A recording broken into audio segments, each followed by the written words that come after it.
నమస్కారం. నేను మీ సిరి. Welcome back to నిన్ను కోరి. ఈరోజు కథ మిస్టర్ ఆరగెంట్ ఎపిసోడ్ 8. మీ మనసును దోచే అత్యంత అద్భుతమైన కథ.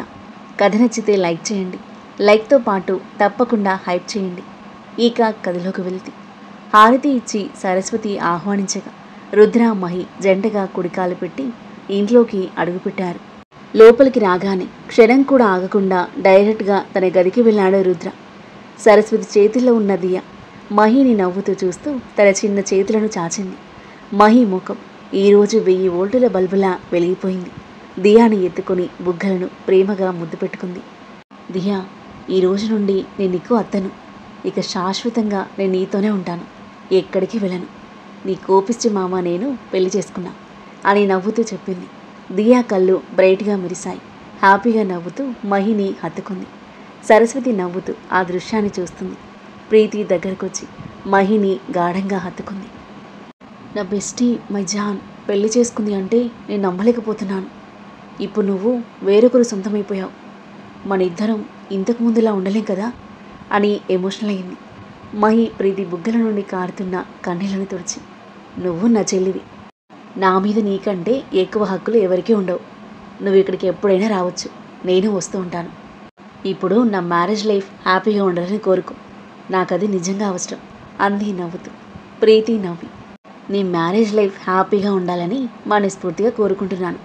అండ్ ఆ డెవిల్ ఉఫ్స్ బావగారు నేను ఇబ్బంది పడితే నాకు ఫోన్ చేయి, వెంటనే ఎగురుకుంటూ వస్తాను అంది. అతనికి నేనొక్కదాన్ని చాలు, డోంట్ వరీ నవ్వుతూ బదిలిచ్చింది మహి.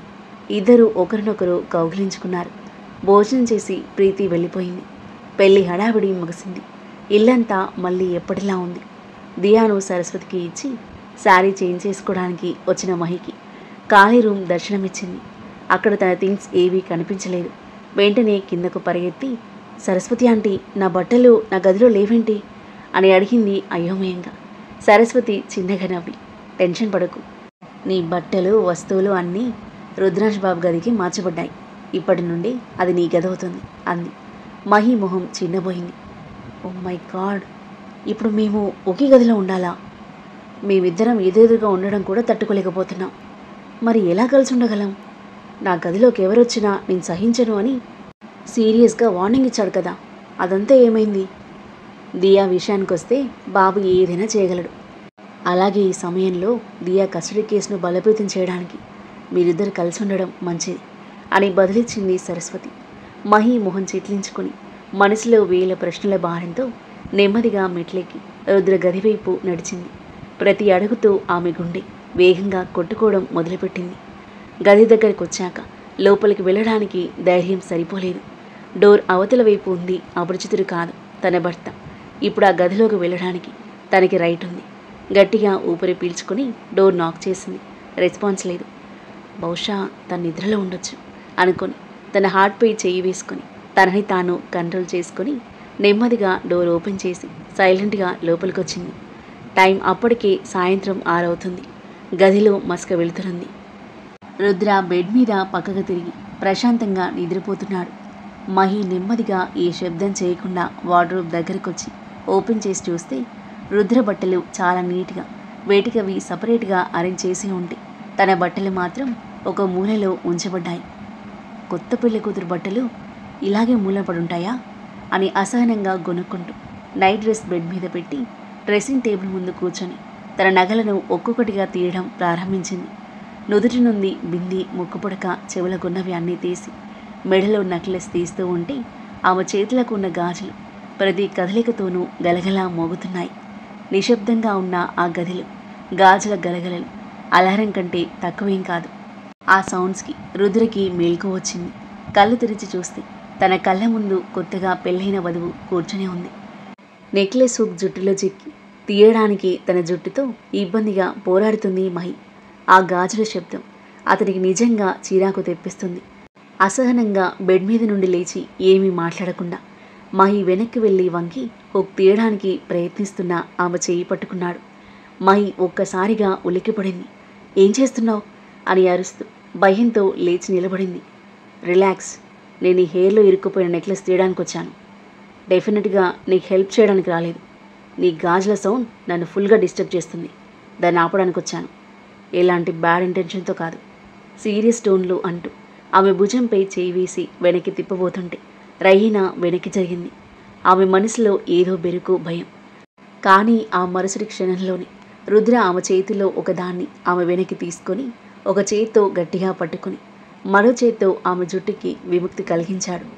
నల్లటి ఒత్తైన కురులు ఆమె వీపు మీదుగా పరుచుకున్నాయి.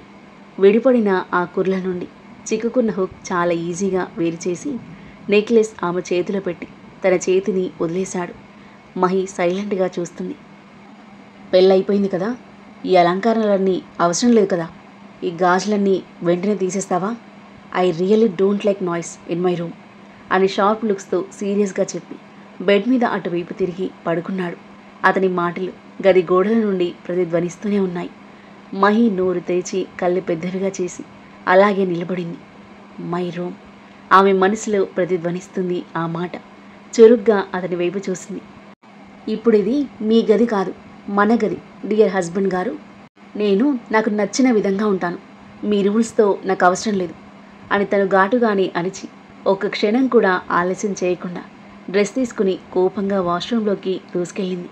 మరుక్షణమే డోర్ దడేల్మని పెద్ద సౌండ్తో మూసుకుపోయింది. రుద్ర దిండులో తలదాచుకుని కళ్ళు మూసుకున్నాడు. అతని ముఖం మీద సన్నని చిరునవ్వు తేలి ఆడుతూ ఉంది. నాట్ బ్యాడ్ మిస్సెస్ రుద్ర, నీలో ధైర్యం బానే ఉంది తనలో తాను అనుకున్నాడు. కొద్దిసేపటి తర్వాత మహి బాచేసి వాష్రూమ్ నుండి బయటకొచ్చింది. నైట్ డ్రెస్ వేసుకుని కిందకొచ్చి కిచెన్లోకి ఎంటర్ అయింది. కోడలిగా మొదటిసారి దియాను డైనింగ్ చైర్లో కూర్చోబెట్టి చపాతీ ప్రిపేర్ చేయడం స్టార్ట్ చేసింది. కాసేపటి తర్వాత రుద్ర ఫ్రెషప్ అయ్యి కిందకొచ్చాడు. అతని ముఖంలో కాస్త అలసట ఉన్నప్పటికీ ప్రశాంతత కనిపించింది. అతను లివింగ్ రూమ్ వైపు అడుగు పెట్టగానే తన కళ్ళు కిచెన్ వైపు మళ్ళాయి. అక్కడ మహి కుక్తో ఎలాంటి మొహమాటం లేకుండా మాట్లాడుతుంది. రోజుకు ఇప్పటికీ ఆమె రూపం పూర్తిగా డిఫరెంట్గా ఉంది. జుట్టును అలంకరించిన తేలికపాటి సింధూర రేఖ, లైట్ వెలుగులో మెరుస్తున్న గాజులు, మెడలో అలంకరించబడిన మంగళసూత్రం, ఆత్మగౌరవాన్ని ప్రతిబింబించే ముఖం. ఈరోజు ఆమె కళ్ళలో ఒక కొత్త బాధ్యత, ఒక కొత్త సంబంధం, ఒక కొత్త గుర్తింపు కనిపిస్తూ ఇంటి కోడలిగా పూర్తి హక్కులతో నిలబడి ఉంది. ప్రిపేర్ చేస్తున్న వంటలను చూస్తూ, వాటి టేస్ట్ చూస్తూ, మధ్యలో దియా వైపు నవ్వుతూ చూస్తూ యాక్టివ్గా కుక్ చేస్తుంది కుక్ హెల్ప్తో. రుద్ర ఆమెను వండరింగ్గా చూస్తూ నిలబడిపోయాడు. తన ఇంట్లో ఎవరూ ఇంత ఈజీగా అధికారంతో పనిచేయడం అతను ఎప్పుడూ చూడలేదు. అతని చూపులను గ్రహించిన మహి తల తిప్పి అతని వైపు చూసింది. ఆమె పెద్ద కళ్ళలు కొత్త మెరుపు. రుద్ర తన వైపు అలాగే చూస్తుంటే మహి తన కళ్ళను మరింత పెద్దవి చేసి అతని వైపు చూసింది. సూటిగా, షార్ప్గా. ఏంటి చూస్తున్నావు, కొత్తగా ఏదైనా ఉందా అని అతని సవాల్ చేస్తున్నట్లుగా. రుద్ర కళ్ళు వెంటనే దియా వైపు మళ్ళాయి. ఇనఫ్ తనలో తాను అనుకుంటూ దియా పక్కన చేరి తనని ఎత్తుకుని ముద్దు చేస్తున్నాడు. వంట ఫినిష్ అయ్యాక డిన్నర్ టేబుల్ని చాలా ప్రేమగా ఫ్లవర్స్తో అలంకరించి ప్లేట్ తీసుకుని దియా దగ్గరగా కూర్చుంది మహి. ఈరోజు దియా మొహంలో కొత్త మెరుపు, కళ్ళలో అమాయకమైన ఆనందం, పెదవులపై సన్నని చిరునవ్వు. ఆనందం బహుశా చాలా కాలం తర్వాత ఆమెలో వచ్చింది. మహి తినిపిస్తుంటే ఎలాంటి బలవంతం లేకుండా ఇష్టంగా సైలెంట్గా ఫుడ్ మొత్తం తినేసింది దియా. ఇద్దరి మధ్య నిశ్శబ్దంలో ఒక వింత మాధుర్యం ఉంది. రుద్ర మొహంలోనూ ప్రశాంతత స్పష్టంగా కనిపిస్తుంది. ఏదో పెద్ద భారం నుండి విముక్తి పొందినట్లు. దియాకి తినిపించడం అయ్యాక రుద్రకి వడ్డించి తను ప్లేట్లో పెట్టుకుని తింటుంది మహి. అప్పుడే ల్యాండ్లైన్ మోగింది. సరస్వతి ఫోన్ లిఫ్ట్ చేసింది. హలో, నేను రుద్రాంష్తో మాట్లాడాలనుకుంటున్నాను. రక్ష గొంతు ఉద్రిక్తంగా గట్టిగా వినిపించింది. బాబు ఇప్పుడు బిజీగా ఉన్నారు, ఆయన మాట్లాడరు అని సరస్వతి క్లుప్తంగా సమాధానం ఇచ్చి ఫోన్ కట్ చేయబోతుండగా రుద్ర అక్కడికి వచ్చాడు. సరస్వతి ఆంటీ ఇవ్వండి, నేను మాట్లాడతాను అని ప్రశాంతంగా అంటూ ఫోన్ చేతిలోకి తీసుకున్నాడు. న్యూస్ చూసి షాక్ అయినట్టున్నావు, అందుకేనా టెన్షన్గా కాల్ చేస్తున్నావు? నువ్వు చూసింది నిజమే, ఐ గాట్ మ్యారీడ్ అని చెప్పాడు రుద్ర చాలా కూల్గా. రక్ష కోపం ఇప్పుడు తారా స్థాయికి చేరుకుంది. ఆమెను పెళ్లి చేసుకోవడం ద్వారా నువ్వు దియాను విన్నయ్యనని అనుకుంటున్నావా? Let me tell you Rudra, నేను ఇప్పటికీ వదులుకోను. దియాను నేను కస్టడీలోకి తీసుకుంటాను. రుద్ర ఒక డీప్ బ్రీత్ తీసుకుని చాలా ప్రశాంతంగా, రక్ష, నీకు నాకు మధ్య ఉన్న తేడా ఇదే. దియా ఒక ట్రోఫీ అని నువ్వు అనుకుంటున్నావు, కానీ నాకు దియా కేవలం ఒక చిన్నపిల్ల. నా బాధ్యత. నేను తనని గెలుచుకోవాలని కోరుకోవడం లేదు, తన ఆనందాన్ని కోరుకుంటున్నాను. నువ్వు ఎంతైనా ప్రయత్నించు, but it's already too late now. నీ ప్రయత్నాలు ఏవీ ఫలించవు, వ్యంగ్యంగా నవ్వుతూ చెప్పి ఫోన్ కట్ చేశాడు. అతను వెనక్కి తిరిగేసరికి మహి అతని దగ్గర నిలబడి ఉంది. అతన్ని చూస్తున్న ఆమె కళ్ళలో మెరుపు, ముఖంలో గర్వం స్పష్టంగా కనిపిస్తుంది. అతని ఆలోచనలు, అతని దృక్పథం ఆమె మనసును టచ్ చేశాయి. ఒకవైపు దియాను విజయంగా భావించిన రక్ష, మరోవైపు దియా సంతోషం కోసం తన జీవితాన్ని ఫణంగా పెట్టిన రుద్ర. ఈ విషయంలో అతను నచ్చాడు ఆమెకు. రుద్ర ఏమీ మాట్లాడకుండా తన గదివైపు కదిలాడు. మహి కూడా దియాను ప్రేమగా తన చేతిలోకి ఎత్తుకొని తన గదికి తీసుకొచ్చింది. పడుకోబెట్టి ఆమెను నిద్ర పుచ్చుతుండగా తను ఫస్ట్ డే రుద్ర బెడ్ మీద పడుకున్న సంఘటన గుర్తుకొచ్చి ఆమెను కాస్త భయపెట్టింది. ఇప్పుడు నేను రుద్రతో రూమ్ అండ్ బెడ్ షేర్ చేసుకోవాలి, అతనితో ఎలా వేగాలో ఏంటో అనుకుని దియాను నిద్రపుచ్చిన తర్వాత నెమ్మదిగా రుద్ర గది దగ్గరికి నడిచింది. రుద్ర బెడ్ మీద గాఢ నిద్రలో ఉండడమే కాదు, ఆమెకు ప్లేస్ లేకుండా బెడ్ మొత్తం ఆక్రమించేశాడు. చేతులు కాళ్ళు బార్లా చాపి, వెరీ గుడ్, ఇప్పుడు నేను సోఫాలో పడుకోవాలా అని ఇరుకైన సోఫా వైపు చూసి కోపంగా రుద్ర వైపు చూసింది. ప్రపంచంలోని అలసటను తనపైకి తీసుకున్నట్లుగా మగతగా పడుకొని ఉన్నాడు రుద్ర. అన్బిలీవబుల్, ఈ మనిషికి అసలు మనసే లేదు. నా గురించి ఆలోచన లేకుండా హాయిగా బెడ్ మొత్తం ఆక్రమించేశాడు. ఇప్పుడు నేను ఆ చిన్న సోఫాలో ఎలా పడుకుంటాను? అతని తల మీద ఒక్కటి ఇవ్వాలి అనిపించింది మహికి. మూతి ముడుచుకుని కొన్ని క్షణాలు గుర్రుగా చూసి చేసేదేం లేక నెమ్మదిగా సోఫాలో వాలింది. ఇరుకైన ప్లేస్, అలసిపోయిన దేహం, తిరగడానికి ప్లేస్ లేకపోవడం వల్ల ప్రతిదీ అన్కంఫర్టబుల్గా మారింది. కంఫర్ట్ లేక ఆమె తిరిగే ప్రతిసారి ఆమె గాజులు గింగరాలు తిరుగుతున్నాయి. గది నిశ్శబ్దాన్ని బద్దలు కొడుతున్నట్లుగా. ఆ గాజుల గలగలలు నిశ్శబ్దమైన రూమ్లో ప్రశాంతంగా పడుకునే రుద్ర నిద్రను డిస్టర్బ్ చేస్తూనే ఉన్నాయి. కాసేపు సహించాడు రుద్ర, కానీ గాజుల శబ్దం అతని నిద్రను పూర్తిగా భంగపరచడంతో అతని ఓపిక నశించింది. చిరాకుగా లేచి లైట్స్ ఆన్ చేశాడు. మహి తన ఎదురుగా సోఫాలో ముడుచుకుని పడుకుని కనిపించింది. 2 చేతులను తల కింద పెట్టుకుని కాలు లోపలికి ముడుచుకుని చలికి కుచించుకుపోయినట్లుగా ఉంది. రుద్ర అక్కడే నిలబడి ఆమెను చూస్తూనే ఉన్నాడు. మహి మళ్ళీ కదిలింది. మళ్ళీ అదే శబ్దం. మెంటలెక్కిపోయింది రుద్రకి.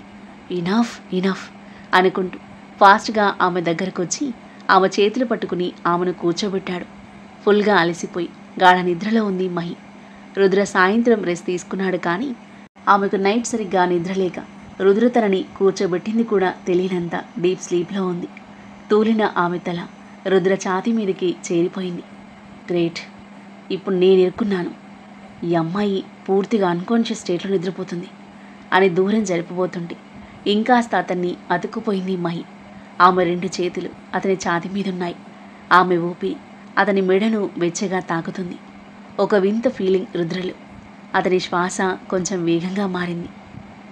ఇప్పుడు మెంటల్ కళ్ళు తెరిస్తే అంతే ఇంకా అనుకుంటూ నెమ్మదిగా మహి చేతులను పట్టుకుని ఆమె గాజులను తీయడం ప్రారంభించాడు. ఒక్కొక్కటిగా అన్ని గాజులను తీసివేసి ఒక చేతికి ఒకటి మాత్రమే మిగిల్చాడు. తరువాత మహిని మెల్లిగా వెనక్కి పడుకోబెట్టాడు. కానీ మహి సోఫా మీద పడుకోగానే ఆమెకు తెలియకుండానే రుద్ర టీషర్ట్ను గట్టిగా పట్టుకుంది. సీరియస్లీ తల పట్టుకున్నాడు రుద్ర. మెల్లిగా టీషర్ట్ను పట్టుకున్న మహి పిడికిలిని తెరవడానికి ప్రయత్నించాడు. ఒక్కొక్క వేలిని నెమ్మదిగా, కానీ ప్రతిసారి ఒక వేలు తెరిచినప్పుడు మరొకటి బిగుసుకుపోతూనే ఉంది. This is too much. ఈ అమ్మాయి నిద్రపోతున్నప్పుడు కూడా డామినేట్ చేస్తుంది అని అనుకుంటూ చివరికి ఆమె చేయి పట్టుకుని కొంచెం గట్టిగా లాగాడు. అప్పుడే మహికి మేల్కు వచ్చి కళ్ళు నెమ్మదిగా తెరుచుకున్నాయి. తన కళ్ళెదురుగా రుద్రముఖం ఆమె మొహానికి అతి దగ్గరగా ఉంది. అతను ఆమెపై వంగున్నాడు.